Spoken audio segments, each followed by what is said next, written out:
Monroe Living, our city at work. We know the services we provide affect your daily life, morning to night, from the water you drink and electricity power in your home to the roads you travel on to get to work and school. That's Monroe. Whether you exercise at the Aquatics and Fitness Center, enjoy the air show, play golf, catch a show at the Dowd Theater, or need emergency services such as fire and police, you can count on the City of Monroe. We're a full-service city. In this podcast, we will take you behind the scenes to describe how these services are really delivered and hear firsthand from the dedicated people who make this all happen for you. We invite you to listen wherever it's convenient for you, whether you're walking, driving, or just relaxing at home. Our goal is to inform you of our special city and talk about how things really work here at the City of Monroe. So join us and explore the podcast, Monroe Living, Our City at Work.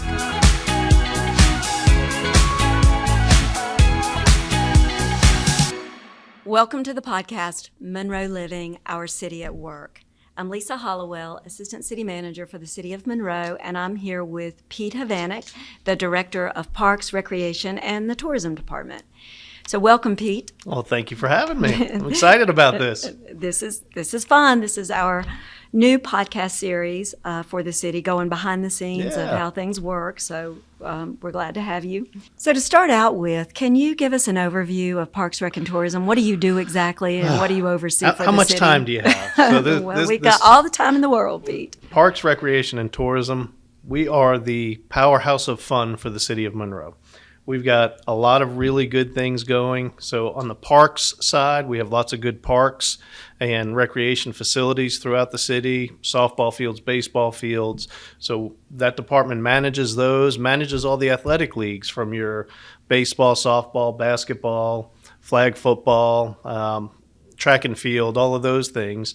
But we also have 5 community recreation centers where people come and play everything from pickleball, basketball, badminton, volleyball, table tennis, you name it. Folks come out to our centers.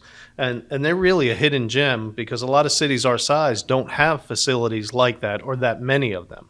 So you can find just about any activity in any of those places. And if you can't find it there, you could come to the Active Adult Center here where it's fantastic, open for anybody age 55 and over, so I'm almost there. Mm-hmm. But everything from cards, craft, yoga, line dance, you name it, we have it here. And this is all free for any resident, not only in Monroe, but throughout Union County.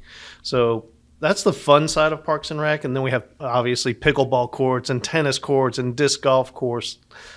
We have so much to offer our residents for an active and healthy lifestyle. So when you take that and you move into a more business side of things with the Monroe Aquatics and Fitness Center, which is an amazing facility. I know you've been there, and I know so many of our listeners have been out there. It's a great facility. We have about 6,000 members that represent over 15,000 people at that facility. It's completely self-sustaining, so no tax dollars goes towards that. So the membership fees pay for it out there. But it's just an amazing facility with gym. The outdoor water park should be opening right around Memorial Day. So just a great, great facility. So you look at that, and then you look at the golf course. We've got a championship golf course, municipal golf course, one of the last designs by Donald Ross, who famously did Pinehurst No. 2. So it's got a lot of history, it's got a lot of tradition, and we have 40,000 rounds per year out there. So it's a great, reasonably priced golf course where, again, just another active amenity.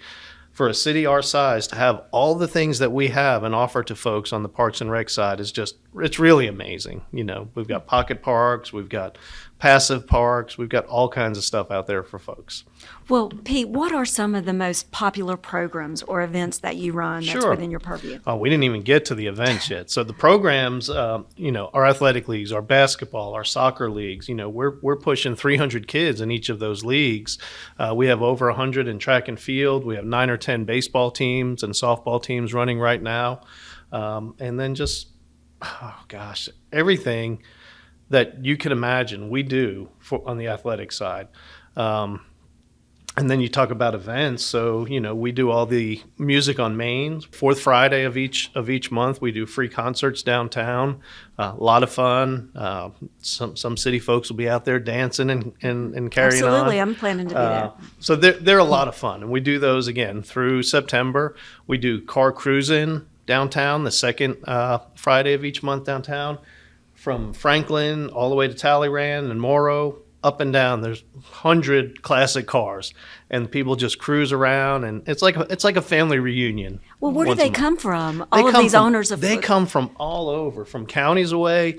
They put this on their calendar. They put there on the schedule. The event really doesn't start till 6 o'clock at night, but these folks start showing up around noon and claiming their parking spots. It's really cool. And some of these cars are just really amazing. Well, are there any awards that are given out There for are. best old cars or different categories? So we try and do themes. It might be Fords, it might be Mustangs, but that doesn't mean you can't bring your Pinto down there or something cool like that. But we try to give out awards for first, second, and third place each event. Just a little token, a little trophy for people. But it's more about just wandering around, looking at the different cool cars and just talking with people. And that's what it's all about. Monroe is it's a family city. It's still a close-knit city. We don't have the separation of the Charlottes and the big, everybody knows everybody out here. And it's really neat to get together and have all these folks that just kind of come together once, twice a month for something like that. It does feel like a really nice southern town. It is. It's got such a great porch appeal to it. Agreed. So, yeah. Now, one of your signature events happens every November. Can you talk a little bit about the Warbirds? Sure. So Warbirds Over Monroe, we've been doing it, we skipped 1 year for COVID, but this will be our 19th year doing a full-fledged air show out at the Charlotte Monroe Executive Airport. And if anybody hasn't been out there, it is such an asset for the city of Monroe. But we do this air show right around Veterans Day weekend. 10s, 20, 30, 40,000 people come out there over the weekend. We bring in vintage aircraft. We have pyrotechnics. We have music. We have parachuters. We do hoping to have a wing walker this year, jet car. Who doesn't like a pickup truck with a jet engine on it going 320 miles an hour down the runway, racing a jet overhead? So yes, that is fun to watch. It's pretty cool. It's a great atmosphere, and again, we draw people in from out of state. We've had people from out of the country just come in for our show. So it'll be November 8th and 9th this year out at the airport, and it's just a heck of a lot of fun. And just we keep it kids 12 and under free. So we encourage these families to bring in their kids and let them learn the history that some of them might not be getting in school, because our country has so much history, and the kids only have so much time to learn that history in school. So having the planes and the pilots that were so significant in winning World War II, Vietnam, and having the aircraft out there, this way people could learn about them, it's pretty cool. Sounds like it. Now, you've got a very special project underway. Uh-oh. Out at the golf course. Yes, ma'am. Everybody's excited about it at the city. Certainly everybody who likes golf. Do you want to talk a little bit about it and promote it here? Yeah. So, we have the Monroe Country Club, and those folks that have been around Monroe know that we have the ballroom out there. It's a historic, roughly 2,000, 2,500 square foot building that's been around, I want to say, since 1936. We are converting that to a indoor golf simulator facility. So we have purchased 5 indoor golf simulator cages, bays, whatever you want to call them, and folks are going to be able to go and play around a golf on these simulated machines, hit their clubs, play in an hour. So you could play a round of golf on these machines in an hour, whether it's raining outside, snowing, sleeting, nasty, windy. You could go in there and play. And not only can you play, but you could order food. So we're really missing out at the country club. We don't have a lot of food options. So we're hoping by the end of summer, we'll have this facility fully up and running. We're going to do some renovations on that building to keep in keeping with its historical nature, extending the roof line and enclosing the front porch. But it's just going to be a really, really cool addition. You know, people see the PGA Tour and folks like Tiger and Rory are playing in these simulated tournaments and stuff online. That's exactly what that's going to be. It's going to be really cool. You go in there, practice your game. The other thing that's really good with it from a Parks and Rec side is that we could bring in kids, you know, kids that otherwise probably wouldn't get exposed to golf, because golf is an expensive venue and it's time consuming. And sometimes folks on the golf course get a little grouchy if there's kids out there that don't know what they're doing. So we could bring them into the simulator facility, teach them the basics of golf, let them hit balls, let them play. And then when they're ready, then we could bring them out onto the course and apply what they've learned out there. So it's a really, really cool alternative use for that facility. Yeah, and that's a beautiful complex out there, and that'll be great to be able to offer that to some of the kids through your camp programs. So I've never actually been out to a Topgolf. Okay. So do you take your clubs, and then you get your ball, and you're actually hitting the ball into some kind of net? You are. So it's a big screen. So it's not like Topgolf, because Topgolf you basically hit it down the range. So it's about a 15, 20 foot bay or cage, like a batting cage. And you could either bring your clubs, or say if you're like somebody that just never played before, we will have clubs there that you can use. Okay, great. So it's a good first experience to golf. You know what I mean? Yes. You won't go in there and feel intimidated and feel like people are looking at you. And if you hit the ball this way, everybody's gonna be frustrated because they're waiting on you. It's just gonna be fun. So how long do you get? How long does it take to play around at one of these simulator sites? So it takes about an hour.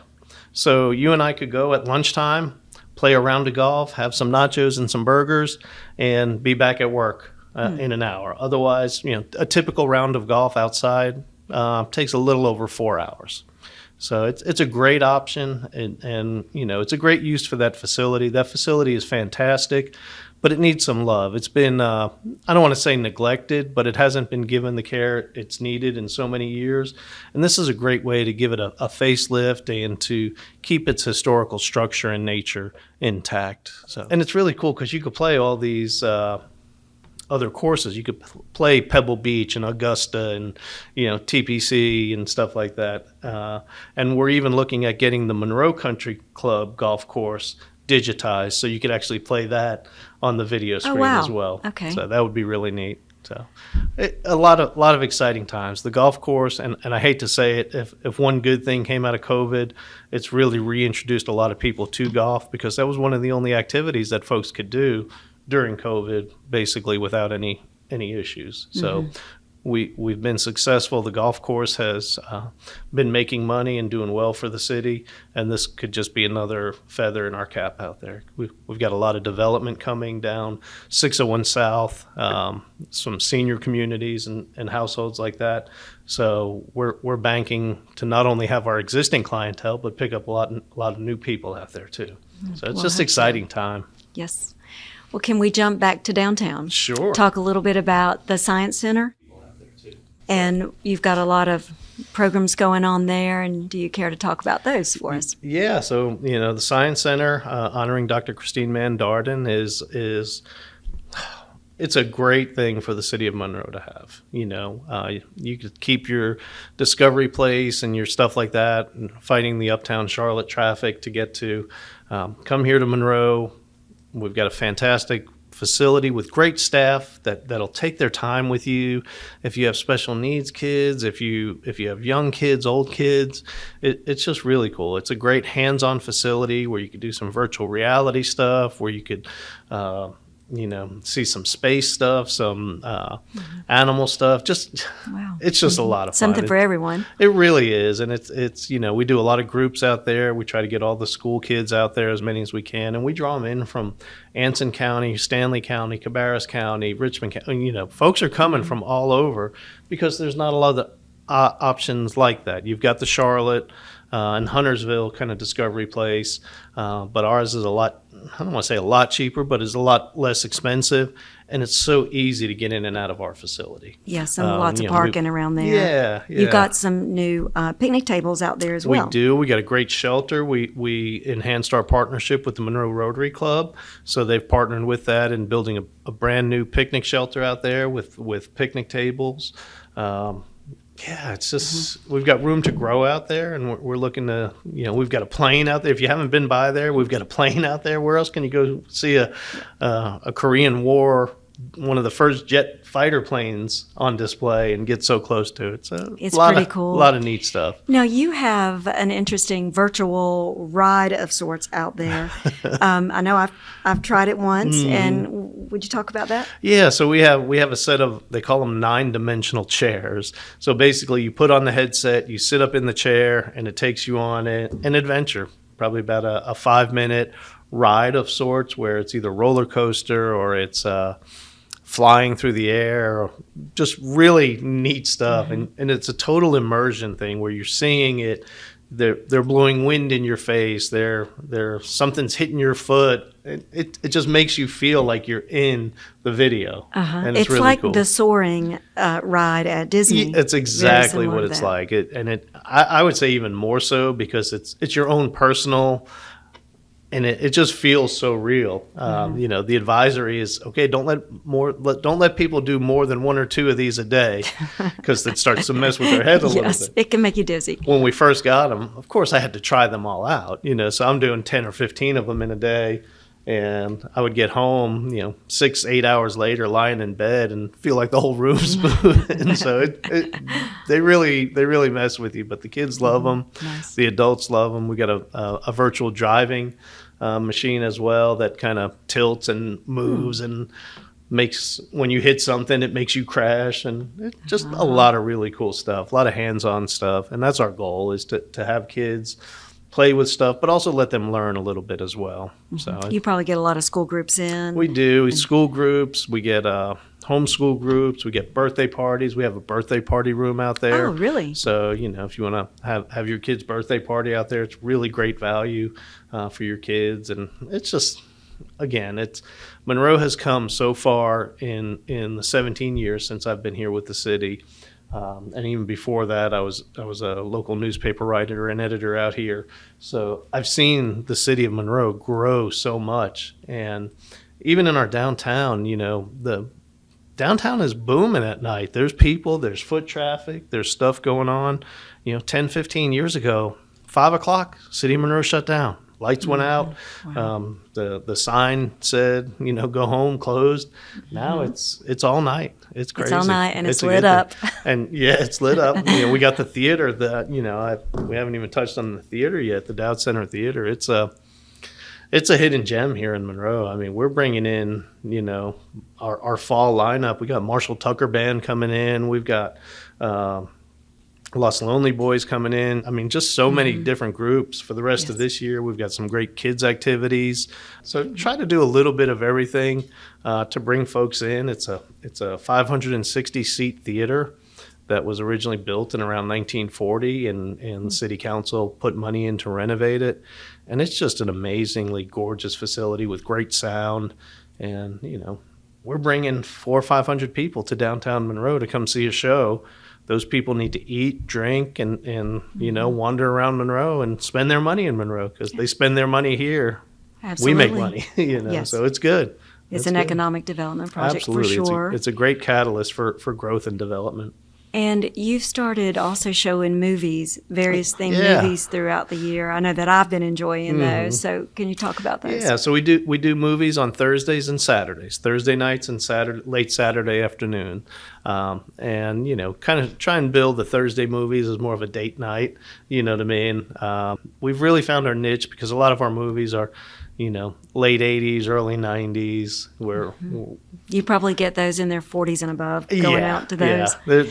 When movies were good, not like those kids today with their movies. Right. I want to sound like an old guy, but Well, or do you have a good turnout for? We do. movies? It's mixed. We'll have, depending on the movie. Some of them are specific, but if you show something like a Shrek, we hire characters to come in dress, and so fun. you get a lot of kids out. We did Polar Express for right around Christmas time, and do hot chocolate and stuff like that. And you might get 150 people come out to that. It's $2 to come see a movie. You can't beat that. It's a great way to get out and take the kids and the family. And you're not going to be able to see those older movies on the big screen. Yeah. I went and saw It's a Wonderful Life at Christmas. I loved that. I had never seen it on the big screen, and that was nice and special. And that's what we try and achieve, And we've also started doing some sensory movies. So one of the things that the city has developed is disability and special needs committee. And, they talked about having options where it's kind of a sensory friendly movie for kids. We don't turn the lights out. We don't have it on as loud. So we do try and do that once a month for parents that have kids that might otherwise not be able to go to a movie because it's just a little overwhelming for them. So it's neat. And to have the ability to do that for that segment of the community is just really neat. And where would someone find out all of the shows that you have going on, all these movies? Social media is the easiest. We really try and kill it on Facebook for us old timers, and then we do Instagram as well. We do come by the theater. We have it posted on the door. Come by our website, monroenc.org, and then that top link will take you right to the theater where you could see all the movies, you could see the upcoming shows, you could buy your tickets, choose your seats, and there's not a bad seat in the house out there. No, there isn't. That's the easiest way. I think we're in the process of developing a mailing list of sorts that we don't want to bombard people, but we want to make sure they know what we've got going on. Absolutely. So what have been some of the more popular shows in the past year? Well, best show that I've been to, and I've been to a lot of them, Mini Kiss. It was a great event. Even before that, we had Priscilla Presley here. Yes. Sold out show where she got up there and sat and talked about her life with Elvis, showed clips from home movies and stuff like that, and then spent an hour and a half with the crowd after the show, just talking with people, and it's really neat. That was amazing, and to hear her stories about her life with Elvis, I really enjoyed that. My husband and I did. And we've had some more contemporary stuff. We've done, we've had the Spin Doctors, Little Miss Can't Be Wrong and stuff like that. I remember that. So we try to do some theme stuff as well. We try to hit all different demographics and offer something for everybody. And we've got some great partnerships with, say, the Union County Community Arts Council, where they had magicians, or they'll have a mime, and they'll bring preschool kids out there. Union County Playmakers does a great Christmas production every year when we do our tree lighting. And the Union Symphony performs there 4 times a year. Nice. So we're their home base. And, we, again, having those ties in the community. We don't do a lot of plays in there because we don't have the stage for it, but a lot of music, comedy, speaking.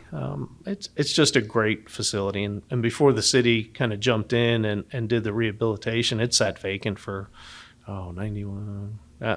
25 years. It was just crumbling on itself, and the city city council finally said, "Hey, enough. We're going to do this." And ever since they did that, we've seen such a boom in the downtown, restaurants, retail, breweries. So I really credit a lot of the growth in our downtown to the theater and the science center, and to the things that city council is committed to in our downtown. Absolutely. The city has put a big investment into the downtown, and I think it's paying off for sure. So Pete, one of the things I like to do is I love to walk. I walk all around the downtown. I walk off into neighborhoods. But I know that the city's been working on a Greenway connector project, so you could actually walk around the whole city through a Greenway system. So where are we with that? So that's a great question. So we have the kind of Greenway that starts at Don Griffin or through Belk Tonawanda Park. There's a quasi downtown walking trail. We've got a map that kind of helps direct that. So one of our current projects is the Bearskin Creek Greenway, and that connects Miller Street to Stafford Street, which is on the other side of Belk Tonawanda Park. So that kind of goes through the woods, goes up to Kreft Park, and then we're going to look to loop that back down to Winchester Community good. Center. Okay. So that kind of creates another probably about a half-mile walking trail kind of through our neighborhoods. And then one of the other things we want to get to is connectivity on the other side to, say, Dickerson Park out towards Union Academy through. So it's really hard when cities try to retrofit trails. Sure. If it's kind of like building sidewalks. The city has a great policy. When a new business comes in, they got to build sidewalks. And businesses don't like that because there's no other sidewalks near them. But if you don't start, then you're not going to get them. You know what I mean? So what I encourage my staff is we've got to value ourselves. If we don't value what we are and what we have to offer, then other folks are not going to value that either. But we have to give them something. We can't have a community or a rec center that looks like a mental institution. You know what I mean? We have to make it welcoming, inviting, comfortable, and provide the amenities for the folks. And then they're going to come. And then once they come, they're going to become more invested. They're going to treat it nicer. They're going to have pride in it. They're going to take ownership of it, just like we take ownership of what we do. So that's what we're trying to do, and that's what we're trying to get to with making all these improvements to our rec and community centers. And they're looking good with the new paint. Yeah. It's the Monroe blue that's going up on the front of these. Yeah. So all of those improvements. Yeah, it's really big. And like I said way early on, there's not a lot of cities our size that offer what we offer to our community, especially offer it so much at free of charge or not a lot of money. We have some great facilities. We've got a lot of facilities. We've got a lot of moving pieces here in Monroe. But we just need to, again, value what we have and make the community invested in that as well with us. Pete, before we end today, would you talk a little bit about the youth community activities? Yeah. And I know with pickleball being new, are we looking at having a league there? Yeah. And what are some leagues that adults can get involved with? Sure. So, again, as far as the youth athletics, we've got all the basics, all the basketball, football, baseball, softball, track and field. We offer all those year round. Soccer's really big. We are just now starting to branch into the adult leagues. So we offer pickup basketball and some other stuff at our rec centers, but there's no really organized leagues for the adults. So we would love to get to a 3-on-3 basketball league, a softball league, kickball league. We just finished putting those 10 new pickleball courts into Dickerson. We'd love to get into an adult league play of pickleball. We're still learning with that. You know, these are our first outdoor courts, so we're just happy to have them, and the people are so happy to be out there. We have to figure out how to make best use of that and how to orchestrate the leagues and tournaments and find our feet with that. But we just really wanted to move and get those out there for the people. Well, is there anything else you want to share with all the listeners regarding goals or anything that's going on over the next, few years that you haven't already, shared with us? I don't know. We covered a lot. We talked about a lot of stuff, and it's because we have a lot of stuff going on. And this is just me. This is just Parks, Recreation, and Tourism. All of our city departments have so much going on. At any given time, they're, fixing this, building that, making this, and we are a true full service city, from police, fire, water, sewer, electric, gas, planning, zoning, you name it, we have it, and there is always something going on. And I know me and my staff, we're always slammed with something. We're always looking for something new. So we had somebody come to us a couple months ago saying, "Hey, can we start a badminton program at one of your rec centers?" We're like, "Oh, heck yeah, we don't have that. Let's expose a new group of folks to badminton." We got an intense table tennis population that plays out at our Dickerson Center 2-3 times a week, and they are serious. Don't call it ping pong. It is table tennis. I was thinking, was it ping pong? Yeah, no. Is it the same? It's the same thing. Okay. But it has to be table tennis because ping pong's a kid's game. Well, you have to have a skill for that, really. You do. It is not easy. Yeah. So, no, we are always open. So if anybody in the community wants to kind of, hey, can we start a, I don't know, cricket club or something like that, we're open to it, and we'll work with you to see if we could do it. We've got great facilities. Like I said, we've got 5 rec centers, community rec centers. Pete, I've always thought, ever since I've been with the city, that you have about the funnest job here with the city of Monroe, and you've got a lot of neat programs and services under your purview. And I really appreciate your time today. Anytime. I think I'm proud of what we do here. I'm proud of my staff. We have the funnest programs. The job is fun, but the job is a lot of work. Oh, for You know sure. what I mean? Yes. But luckily, I'm surrounded by a lot of really, really good people that make me look good and do a great job for the city of Monroe. So I want to give them all the kudos because they do all the hard work. They're in the day-to-day trenches, and none of this is possible without them. You and your team, y'all do an amazing Thank job you. with the city. And we feel very supported from our administration and our council members, because without their support, we couldn't do any of this. So That's right. It's a We've got a great it's a council. great partnership.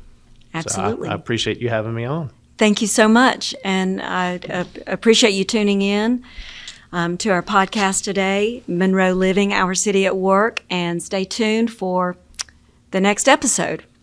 More to come.